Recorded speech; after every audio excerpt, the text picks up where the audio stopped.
लातूर नगरपालिका निवडणुकीसाठी आज या सभेसाठी उपस्थित असणारे कर्तृत्व, नेतृत्व आणि वक्तृत्व अशा त्रिगुण संपन्न असे पांडुरंग कारखान्याचे चेअरमन, जिल्ह्याचे आमदार माननीय प्रसाद मालक परिचारक, तसेच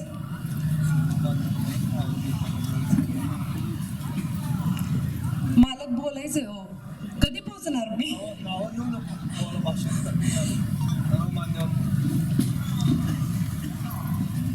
आपल्या कर्तृत्वाने शहराच्या विकासासाठी निधी खेचून आणणारे आपले आमदार समाधान दादा अवताडे, इथं उपस्थित सर्व मान्यवर यांना, पहिल्यांदा इथं उपस्थित असणाऱ्या सर्व माता भगिनी, मतदार बंधू भगिनी यांना मी प्रथम नमस्कार करते. प्रथम मी माझी ओळख देते, कारण की मालकांनी मला घडवलेलं आहे. मालकांच्या खाणीत तयार होणारा हिरा मी आहे असं म्हणायला मला आज काही वावगं वाटणार नाही. जसं प्रत्येकाला बाळ कडू मिळतं तसं मला राजकारणाचं बाळ कडू मिळालं नाही. पण डोंबेच्या घराण्यात आल्यानंतर माझे सासरे, मगाशी आपण ऐकलं तसं, न भूतो न भविष्य ते असे नगराध्यक्ष होते. त्याच्यानंतर माझ्या सासूबाई, सासरे आणि त्याच्यानंतर माझे मालक हे नगरसेवक म्हणून काम करत होते. त्यानंतर 2011ला मी प्रथम नगरसेविका झाले आणि 2016 मध्ये घरामध्ये खंबीर साथ नसताना त्या खंबीर साथाची गरज म्हणून या मायबाप जनतेने मला अग्रहास्तव उभं केलं आणि मला निवडून आणलं. आज जसा संसार थाटावा लागतो, लग्न झाल्यानंतर प्रत्येक मुलीला संसार थाटावा लागतो, संसार करावा लागतो, तसं मला संसार आणि समाजकारण करावं लागलं आणि ते मी आनंदाने केलं. आज माझ्या प्रभागातली कोणतंही काम असू द्या, मी प्रत्येक काम पुढे होऊन केलेलं आहे. आज मी एक थोडीशी ओळख म्हणून सांगते, किंवा जनतेने मला कोणत्या सेवेची संधी दिली हे मी तुम्हाला सांगते. आज प्रभागामध्ये 40 वर्ष जिथं नानांनी काम केलं होतं, जिथं पाईपलाईन पहिल्यांदा नानांनी केली होती, त्या भागातच दुर्लक्ष झालं. म्हणजे नरहरी महाराज मठ ते भुयाचा मारुती इथे कधीही पाणी येत नव्हतं. तिथले सगळे माझे मतदार बंधू भगिनी हे लांबून पाणी भरत होते आणि तिथे पहिल्यांदा मालकांनी पाईपलाईन घालून दिलेली आणि ही पाईपलाईन रामभाऊ आपले भिंगारे यांच्या हस्ते आपण उद्घाटन केलेलं आहे. आणि मी मालकांना सांगू इच्छिते की तेव्हा मला सचिन दादा डांगे यांनी भरपूर सहकार्य करून त्या पाईपलाईनसाठी मदत केलेली आहे. तिथला रस्ता डांबरीकरण केलेला आहे. आता त्याच्याबद्दल पण बरेच जण कानावर काय येतं. मग रस्ता झाल्यानंतर भुयाचं मारुती मंदिर पासून, भुयाच्या मारुतीपाशी एक चेंबर आहे, तिथून मैला मिश्रित पाणी वर येत होतं. देवाला जाताना मैला मिश्रित पाण्यातून जावं लागत होतं. पवारवाड्यामध्ये पायाच्या पिंडरीपर्यंत मैला मिश्रित पाणी बॅक मारत होतं.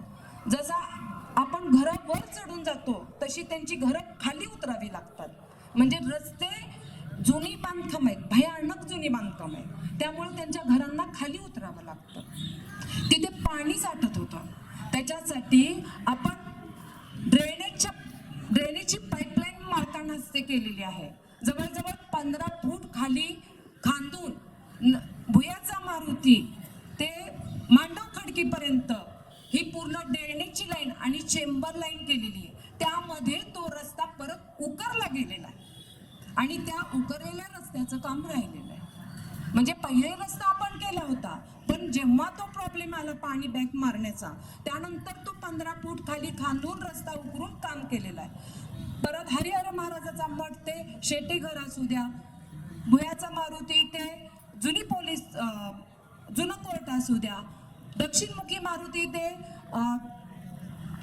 जुनी पोलीस चौकी, अशी बरीच डांबरीकरणाची, जर मी सांगतच बसले तर खूप वेळ जाईल. कामांचा तेवढा अभ्यास आणि मला असं वाजून नाही सांगावं लागत, पाठ आहे माझ्याकडे. बरेच छोटे छोटे बोर्ड कॉन्क्रिटीकरण केलेले आहेत. 197 ब मध्ये तात्यांनी मी मिळून बरीच चेंबरची कामं केली, प्लेविंग ब्लॉक टाकलेले आहेत आणि कॉन्क्रिटीकरण दिलेलं आहे आपण तात्या. जुन्या तसंच म्हणायला गेलं तर आपलं जुनी तालीम आहे, तिथं आपण तात्यांनी मी मिळून स्वतः कॉन्क्रिटीकरणचा रस्ता केलेला आहे. अशी संमिश्र कामं आहेत, म्हणजे काही त्यांचा असा वार्ड वेगवेगळा तिथून असला तरी पहिल्यांदा कामं केलेली आहेत. एवढंच नाही तर उपविभागामध्ये जिथं जिथं मला पोचता येतं, जिथं जिथं मला नागरिकांच्या समस्या माझ्यापर्यंत येतात तिथपर्यंत मी पोहोचलेली आहे. फक्त माझ्या वार्डापुरती मी मर्यादित नाहीये. आता तो भाग सोडला तर सप्ताळमुळामधली स्वच्छता नेहमी काम माझ्याकडे असतं. आज कुंभार गल्लीमध्ये कुंभारांच्या घरापासून मला वाटतं गोसावी काकांच्या घरापासून ते संतांच्या घरापर्यंत इतके भरपूर आहेत ना मतदार तिथं, आणि त्यांच्या घराला पाणीच येत नव्हतं. तो माझा भाग नव्हता, पण तिथल्या कायमस्वरूपी मालकांच्या मार्गदर्शनाखाली तिथल्या सगळ्यांचं पाण्याचं काम दिवस रात्र मेंबर तिथं 3 दिवस उभारून काम केलेलं आहे आणि तिथल्या सगळ्यांचा पाण्याचा प्रश्न कायमस्वरूपी सोडवलेला आहे. तेच नाही तर कुणाची लाईट नाहीये, कुणाला नळ नाहीये, अशी बरीच कामं मी केलेली आहेत. उपविभागात भरपूर कामं केलेली आहेत. तसेच आमच्या समाज बांधवांमधील एकांनी फक्त एक आयडिया दिली की आपण स्मशानभूमी स्वच्छ करू. तर आपण बसवेश्वर जयंती दिवशी मी स्वतः तिथे जाऊन स्मशानभूमी स्वच्छता आम्ही एकदम 1 नंबरची स्वच्छता करून स्मशानभूमी केलेली आहे. त्याच्यानंतर बरीच कामं अशी भरपूर आहेत की केलेली आहेत. लाईट असू द्या, नळ असू द्या, महिलांच्या कोणत्या समस्या असू द्या. आज मला अभिमानाने सांगावंसं वाटतं की या महिलांच्या साथीवर मी जवळजवळ 28 ते 30 महिला बचत गट चालवते आहे आणि हे सर्व समाजाचे मिळून बचत गट आहे आणि त्या बचत गटांमार्फत महिलांच्या सगळ्या समस्या, महिलांना आम्हाला जास्त मोठ्या समस्या नसतात. मुलांचं शिक्षण असतं, घरात कोणीतरी आजारी असतं, आम्हाला काहीतरी कधीतरी घ्यावंसं पण वाटतो, एखादा दागिना घ्यावासा वाटतो, ते आम्ही घरातल्या कुठल्या तरी पैसे थोडे थोडे भरून तो दागिना आमचा स्वतःचा करून घेतो.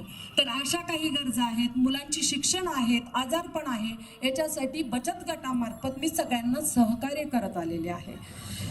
आता सांगायचं तर अख्खा दिवस कमी पडेल, पण एक आहे, कार्य करताना मला कधीही केव्हाही फोन आला तर मला मनापासून एक विश्वास असतो की मला त्याचं काम करायचं, त्याशिवाय मला चैनच पडत नाही. त्याचं काम होतं की नाही हा माझा सारखा फोन असतो. तुम्ही तिथं गेलात की नाही, काम झालं का नाही, केलं का नाही, मला तिथे बोलवा. झालं असेल तर फोन करा. तिथल्या मतदार बंधू भगिनींना पण सांगितलेलं असतं, जे कर्मचारी आहेत त्यांना देखील मी सांगितलेलं असतं. अशा बऱ्याच कामांची आज इथं मी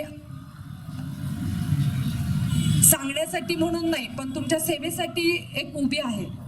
त्याचप्रमाणे राजकारण करताना एक पाया हा समाज असतो आणि दुसरा पाया हे काम असतं. जेव्हा आपण समाजात असतो तेव्हा फक्त समाज म्हणून चालत नाही, तेव्हा त्या कामाची जोड पण त्याला लागते आणि जेव्हा काम करतो तेव्हा समाजाची सुद्धा जोड लागते. जेव्हा समाजात ती लोक आपल्याला विश्वासाने बोलवतात तेव्हा त्या विश्वासाची नाळ मी त्यांच्याशी जोडलेली आहे आणि प्रत्येक महिला भगिनींशी, प्रत्येक मतदार बंधूंशी ही नाळ मी कायमस्वरूपी जोडून ठेवलेली आहे आणि ती इथून पुढे देखील मला जोडायची आहे. माझा भाग प्रथम वेगळा होता, आता भाग दुसरा आलेला आहे. मला त्या राहिलेल्या कामांसाठी, उर्वरित कामांसाठी तुम्ही मला निवडून द्यावं आणि तुमच्या सेवा करण्याची संधी द्यावी ही मी तुम्हाला आग्रहाची विनंती करते. आणि मी प्रभाग क्रमांक 2B मधून मी श्वेता नीलराज डोंबे, प्रभाग क्रमांक अ मधून मयूर भारत भिंगे आणि नगराध्यक्ष पदासाठी श्यामलताई शिरसट यांच्यासाठी मी तुम्हाला माझ्या प्रभागातून 3ही मतदान कमळाला करा असं आग्रहाची विनंती करते. तसेच इथं उपस्थित असणाऱ्या तेजश्रीताई पानकर, कृष्णादादा कवडे, लखनदादा चौकुले, अर्चनाताई शिंदे नाईक यांच्यासाठी पण मी मनापासून आपल्याला विनंती करते की यांच्याच बरोबर श्यामलताई शिरसट यांना देखील तुम्ही कमळ या चिन्हासमोरील 3ही बटणं दाबून सर्व आम्हा उमेदवारांना निवडून आणावं आणि यानंतर आम्ही तुम्हाला सर्व काम करून देऊ अशी मी ग्वाही तुम्हाला, असं मी आश्वासन तुम्हाला देते आणि ते पूर्ण करेन ही खात्री मी सगळ्यांतर्फे तुम्हाला करते. त्याचबरोबर एक गोष्ट बोलायची राहून गेली. आज आपण बघतोय केंद्र सरकार आणि राज्य सरकार इथे हे कोणाचं आहे? जर निधी मंजूर करून आणायचा असेल आपल्याला तर आपल्याला श्यामलताईंनाच निवडून द्यावं लागणार आहे. नुसतंच म्हणून चालत नसतं, त्याच्यासाठी निधी पण यावा लागतो. मी काम करते म्हणून चालत नसतं, तिथं कामगार यावे लागतात, कामासाठी निधी मंजूर व्हावा लागतो. मी करते म्हणून नुसतं मत मागायचं नाहीये, त्याच्यासाठी पैसा पाहिजे की नाही? केंद्र सरकारकडनं राज्य सरकारकडनं पैसा कधी येणार आहे? जेव्हा श्यामलताई नगराध्यक्ष होणार आहेत, जेव्हा मालकांचे हात बळकट होणार आहेत. म्हणून अख्ख्या पंढरपुरातून श्यामलताईंना निवडून द्यायचे आपल्याला आणि मोठ्या मालकांचे, प्रशांत मालकांचे, उमेश मालकांचे, प्रणव मालकांचे, समाधान दादांचे हात बळकट करण्यासाठी मी अजून एकदा तुम्हाला विनंती करते की लक्षात राहू द्या कमळ, ध्यानात राहू द्या कमळ आणि मतदान करायचंय फक्त आणि फक्त कमळ. धन्यवाद ताई. यानंतर मी विनंती